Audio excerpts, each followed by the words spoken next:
Another inbox review on a kit that was part of a gift from a friend in Switzerland. You already saw the Tamiya figure set German Soldiers at Rest, and you saw the Rebel reboxing of AFV Club's British Scorpion reconnaissance tank.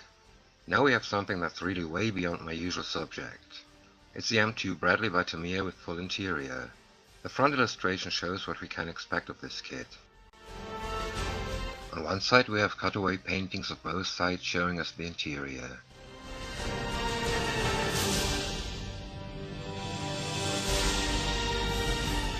The kit was released in 1985, so it's rather old.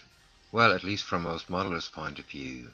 I never built a modern armor kit. I never looked inside a modern armor kit's box, so this is really new to me. Here are two pics of the actual Bradley on exercise somewhere in Germany. Since I really like US vehicles painted in olive drab, I'm almost sure that I'll go for this option. Tamiya XF62 olive drab is one of my favorite colors. It's the olivest olive and the drabbest drab I know. I like the 4-tone camo pattern too, but the olive drab is closer to my subjects. They are World War II and in future maybe some Vietnam dyes again.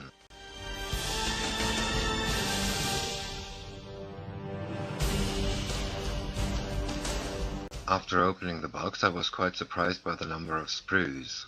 More than I expected from a Tamiya kit, and that can't be bad, can it? At first let's take a look at the lower hull. It's one of those old Tamiya tubs for the use of a battery-driven motor to turn the model into a toy. I'll have to find out how much of these openings will be covered by the final drive housings. Again, the year of release and a couple of ejector pin marks on the tub's floor. These will be covered by the floor plate, so they're nothing to worry about. Along the inner sides of the sponsons we find locators for the interior parts.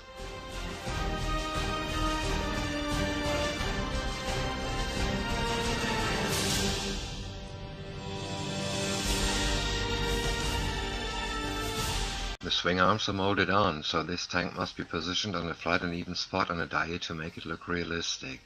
There's hope that the better part of these openings will be covered. The openings in the bottom of the lower hull won't be visible.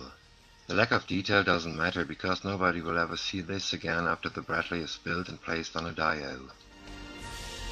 Here we have sprue A, which comes twice. It contains parts for the running gear as well as some exterior and interior parts. Details on the road wheels are nicely done, and they should look good after a wash and dry brushing. The same goes for the drive sprockets. The taillight guard is molded on, and I'm not sure yet if I leave it like that. Even the box art shows the proper looks of that part, so I might remove the guard and build a new one from copper sheet. The sinkhole in this headlight is a bit annoying and reminds me strongly of the many Tamiya M113 kits I built. I don't consider the M113 as modern armor. To me, everything after the Vietnam War is modern armor, but maybe that's just me. The headlight brush guards appear to be too thick, but I'll have to look for good reference pics to make sure. The spare track link looks quite okay. There are also storage baskets for the upper hull. There's a bit of flash on the baskets. Well, that's not too bad and can easily be removed. Again, a part for which I'll need some good reference pics. I'm not sure if I'll use the kit's parts or build them from scratch. Some hinges, ammo boxes and an antenna mount. The detail on the ammo boxes is virtually non-existent, and these are exterior parts for the turret. I don't know what to do about them yet, but a cheap way would be some camo netting. The antenna mount is something else because it isn't hollow. On the rear side the spring detail is missing and there's an opening to glue your antenna into. I'll show you that in a minute. As usual, I turn the sprue over to look for ejector pin marks. And here we have the smart solution for the problem. The ejector pin marks sit on the sprue, so there aren't any of them on the parts around them. This is not Tamiya specific, but I like it. The M16s look a little, well, blank. They are to be mounted to the inside of the upper hull with the barrels sticking out, but there seem to be optional parts without the rifles. If I decide to use the version with the M16s, I'll buy an aftermarket set with better detail. At the moment I tend to leaving them away. The vision blocks have ejector pin marks that need to be filled. And here you can see the rear of the antenna mount. I'll cut off the spring part and use a piece of brass wound guitar string. The ejector pin marks on the spare track link won't be visible, so there's no need to do anything about them. Sprue C with the upper hull and the main turret parts. As usual for Tamiya, and of course for the time this kit was released, all details are molded on. Does that mean there aren't any good? Of course not, but there's less to assemble for the parts counters. There's only very light texture, and I guess some Mr. Surfacer would be a good idea to give the upper hull a more realistic appearance. I really like the mesh on this engine excess hatch. That's really nicely done on an old kit like this. The filler cap looks very nice, although it's molded on. It'll look even better after a wash and some dry brushing. This mesh looks good too. It isn't always necessary to have 20 parts to assemble when one part can do the same job easily. There must be good kits for beginners, and even advanced modelers will enjoy an easy build now and then. This is different. He should be a rod, and this really doesn't look like one. Shaving it off and replacing it with scratch built parts isn't really simple because this is narrow. There's danger to damage parts, but nonetheless I will do it.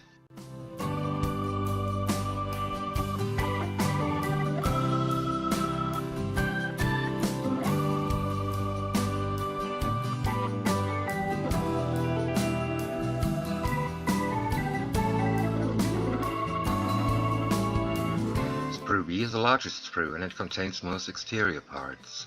Hatch lids, tailgate, side skirts and pioneer tools. Ah yes, and the tank commander. I'll replace the tow cable with a scratch built cable from copper wire. The door and the tailgate comes in 3 parts. Here we have the parts for the tow launcher and the final drive covers. The tank commander is a sad case. Of course we were lucky to have figures at all back in the days, but in my honest opinion Tamiya figures were among the worst. The figure's boots have no heels and the stuff he's wearing doesn't look like a uniform. The helmet looks way too big for his P-head. It's something I'll never understand. The actual kit looks really nice for its age, but then you get a terrible figure like this along with it. And newer companies don't do much better, as I was able to find out lately in a couple of inbox reviews on figure sets. For modelers who don't build dios, this might not be important, but for those who do, this can be quite annoying. The inner handle of the loading ramp is another bit I rebuilt from scratch. This should have been an extra part. The tools look very nice. A little detailing will make them look great. More turret parts like hatch lids and the gun mantlet. Here we have the trim vane, the rear mudguards and boxes. The gun barrel comes in one piece, but it isn't slide molded. This technique was unheard of in those days. The muzzle isn't in a round shape as it should be. It's rather square. I don't want to spend money on a metal gun barrel, but if I can sand this one into the right shape, I'll have no choice. It's not usable the way it looks now. Let's take a look at the last sprue now.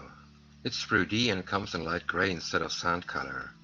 I don't know if this kit is an upgraded version since I wasn't able to find another Tamiya Bradley kit of that age. It might be the case since a sprue in a different color can be assigned for that. It contains all interior parts that weren't included on the previous sprues. These are the 2 parts for the inner turret. Some boxes that will be glued to the inner sponsons. Seats for the infantry soldiers. The toes have quite pronounced seam lines. The floor plate with handles for the access hatches. They're molded on but look nice enough.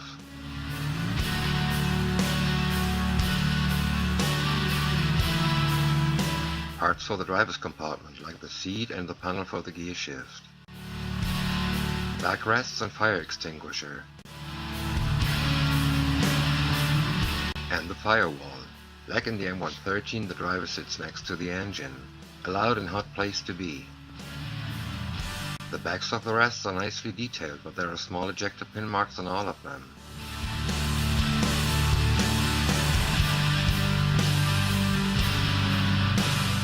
The inside of the inner turret is packed with ejector pin marks, and the locators are really huge. Depending on what will be seen, there'll be a lot of cleaning up to do before and after assembly.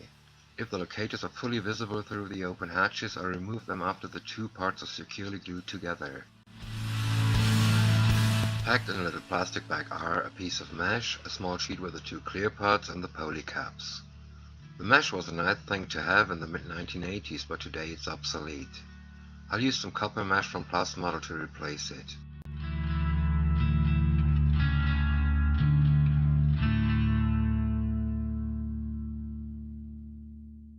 What can I say about vinyl tracks that hasn't been said before? These are the old style Tamiya vinyls that can't be glued. The rubber pads look like they had a good mileage on tarmac roads. You may find that either realistic or badly represented. It's up to you. The guide horns look really bad and there's no denying.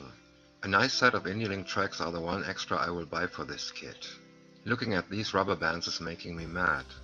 I am old school, but this is nothing I'm willing to accept in these days of excellent detailed, well, sometimes over-engineered kits, especially not when many very old kits are sold for today's prices.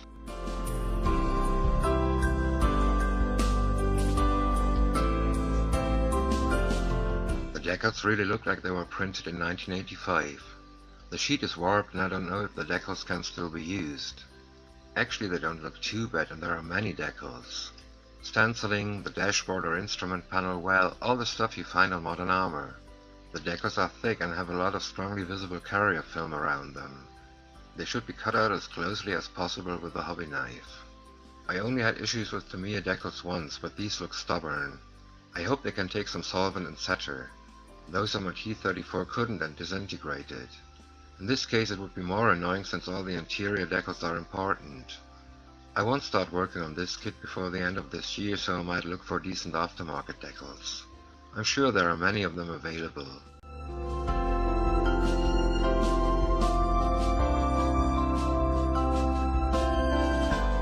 I won't say much about the instructions.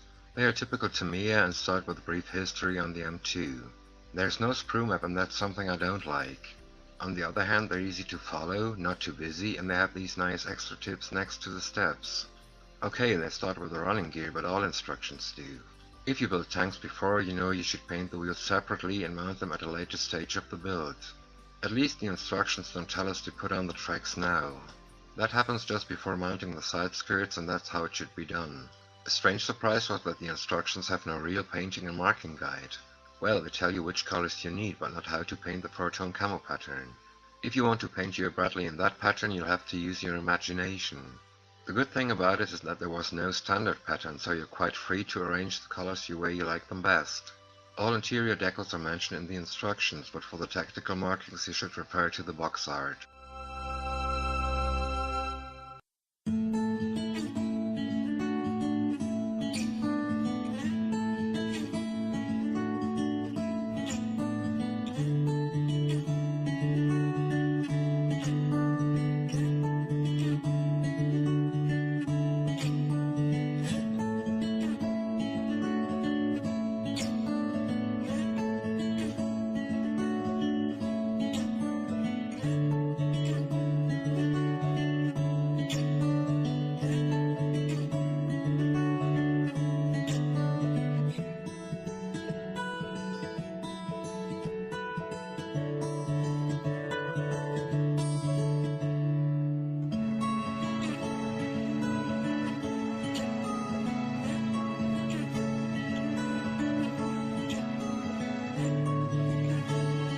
If you watched one of my inbox reviews before, you know that there can't be a conclusion before I build the kit. What I do is give you my impression. Some of the smaller parts come with, let's say, simplified details. There's room for some extra detailing and that's something I like about old kits. A matter of personal preference. If this was a Dragon kit, you'd have 3 times as many parts. The question is that really necessary? Tamiya engineering is usually great, and I guess it would be impossible to tell if the fillet cap was molded on or an extra part once a Bradley is painted and weathered. Is it a great kit? Compared to those we get from China or the Ukraine now, no, it's just a standard kit. Is it a bad kit? Hell no. It appears to be nice, and if the fit is as good as it should be, this would be a fun build. But there's something I really don't like, and this isn't only about this kit. I mentioned the prices you'd have to pay for old kits like this here. I looked this one up on eBay and it's still sold at 25 to 28 euro plus shipping. That's a bit steep in my opinion. Many manufacturers do this. There aren't any costs for the companies than those for styrene, paper and cardboard. Any other expenses have been paid long ago. There's no reason to raise the prices for kits like this. As I said, there must be kits for beginners, and many beginners are kids who spend their allowance. So there must be kits the kids can afford to buy. If the manufacturers go on like this, they'll kill their business, and they'll kill our hobby.